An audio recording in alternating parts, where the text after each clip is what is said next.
How to connect Ledger Nano X to iPhone step by step. Most people get this wrong by skipping firmware updates or not enabling Bluetooth. The surprising truth is that connecting a Ledger Nano X to your iPhone is quick if you follow the correct steps. Start by downloading the Ledger Live app from the App Store.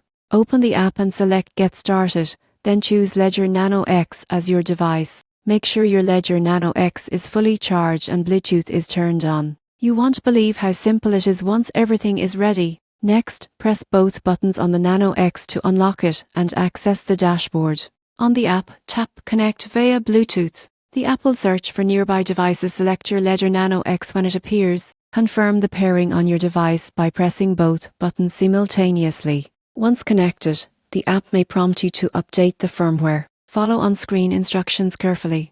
After that, you can manage your crypto assets, install apps for different coins, and check balances securely. Remember to always verify addresses directly on your Ledger device to prevent scams. In conclusion, connecting a Ledger Nano X to an iPhone is safe, fast, and convenient when following these steps. Keep your firmware updated, enable Bluetooth, and always double-check addresses for a smooth experience.